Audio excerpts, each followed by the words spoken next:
Ya, Anda masih bersama kami dalam Dialog Spesial People and Inspiration, masih ditemani oleh Mas Doni dan juga Mbak Zindi dari brightstory.com. Nah, kalau kita ngomong brightstory.com, ini tentunya pastikan yang diharapkan adalah memudahkan calon pengantin. Dan ada aplikasi-aplikasi barunya untuk memudahkan ini. Nah, ini ada aplikasi baru apa nih dari brightstory.com?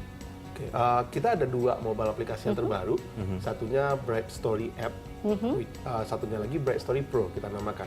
App dan Pro. Maksudnya dua ini adalah karena ini fungsinya berbeda. Karena Bright Story App itu untuk calon pengantin, memudahkan dia mencari inspirasi, mencari vendor gitu. Tapi ada juga Bright Story Pro untuk vendor.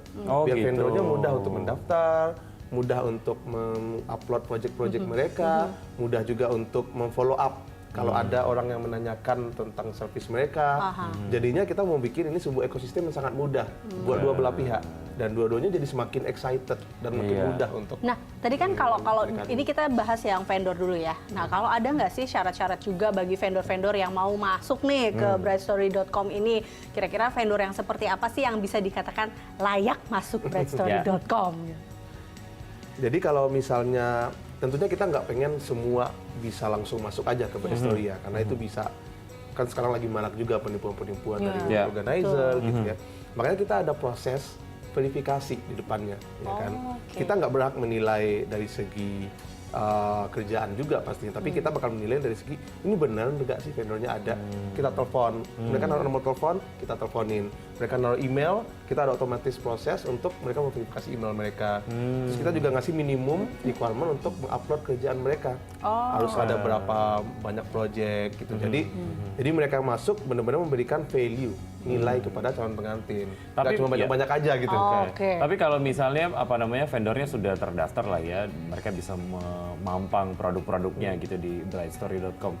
Misalnya ada vendor yang secara jumlah project ataupun visual nggak sesuai dengan yang brightstory.com inginkan, itu ada komunikasi nggak sih? Artinya ini kayaknya fotonya kurang deh, visualnya kurang deh. Itu ada hal kayak gitu ya?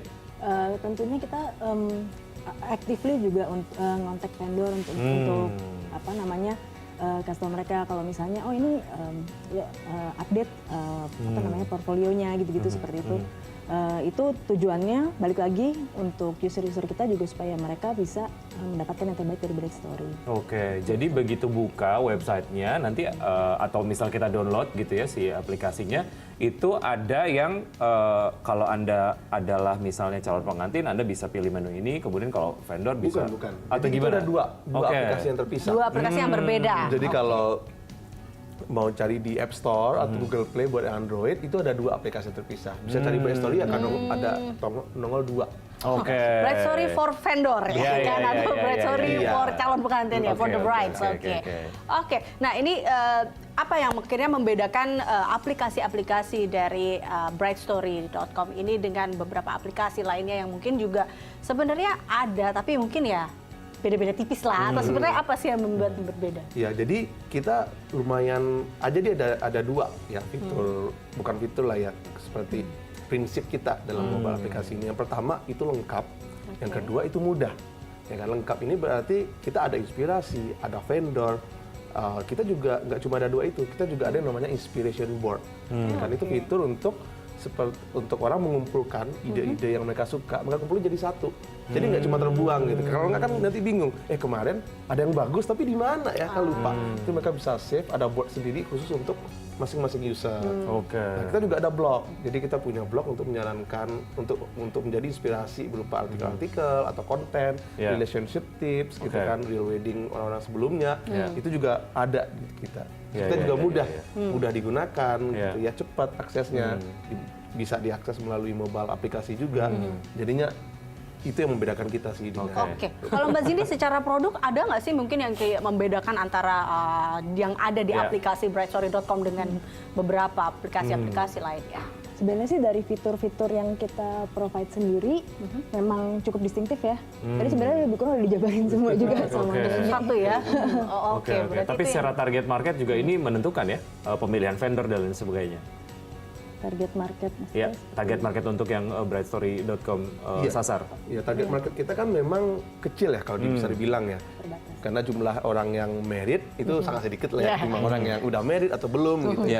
Tapi kita sendiri melihat bahwa pernikahan ini lama-kelamaan nggak lagi masalah jumlah calon pengantin yang ada di satu negara.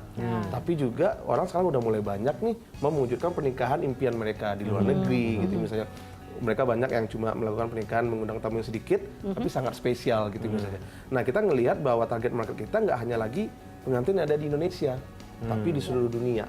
Jadi nantinya kita pengen semua orang itu sangat mudah mempersiapkan pernikahan mereka, nggak perlu kenal dengan WO, dengan level internasional gitu ya, tapi mereka cukup nggak mau nyari fotografer dari Swedia deh misalnya, mereka bisa cari di Bright Story, mereka bisa lihat harganya gitu ya, mereka bisa janjian lewat email dan terkadang cepat tahu bisa lebih murah. Artinya juga memang dari Bright Story ini juga kerjasama dengan vendor-vendor di luar negeri, artinya ada komunikasi secara intens dan juga ada kualifikasi yang kemudian dilakukan ya supaya memang vendor-vendor dari luar negeri itu juga nggak yang cuman brand luar negeri aja, tapi secara produk juga udah bagus gitu kelihatannya. Oke. Nah ini kalau kita lihat memang sebenarnya apa ya yang kalau kita lihat tadi memudahkan dan juga memberi ya cepat ya dalam arti ini, karena dengan apps, dengan aplikasi pasti itu yang diharapkan adalah lebih cepat. Nah ini saya juga ngeliat di balik lagi ya ke sini, ini mungkin ini adalah yang biasa ya, belum yang terbaru. Apa ini yang sudah terbaru? Udah itu. Nah ini yang sudah terbaru aja kita lihat ini udah komplit, ada mau budget itu yang paling penting ya kan, terus ada all city-nya mau di mana aja, mungkin itu acara pernikahannya ataupun mau nyari di mana, terus ini ada all categories. Nah ini kalau bisa dijelaskan Mas Doni ataupun Mbak Zindi, kalau memang diharapkan dari visi yang ini tuh apa sih yang ingin disampaikan juga dari web ini kepada masyarakat ataupun kepada calon-calon pengantin yang lagi ngeliat-ngeliat nih, aduh ini bagus juga sih tapi gimana ya, apa sih memang yang ingin disampaikan juga dengan aplikasi baru ini? Mungkin dengan aplikasi baru ini harapannya dari kita adalah supaya benar-benar bisa lebih ngebantu lebih jauh lagi buat semua calon pengantin yang lagi mempersiapkan pernikahan, supaya bisa nyari vendor baik berdasarkan kategorinya, maupun budgetnya juga. Budgetnya itu penting loh, Iya, benar, itu biasanya jadi pertimbangan utama kalau buat calon pengantin. Betul. Biasanya kan paling pertama adalah yang ditanya budgetnya berapa sih? Kan biasanya itu yang paling terus di mana, apa. Nah, sip, nanti lebih lengkap lagi kita masih punya satu segmen terkait dengan ada satu event yang akan diselenggarakan ya, tetap di program kami yaitu adalah People and Inspiration.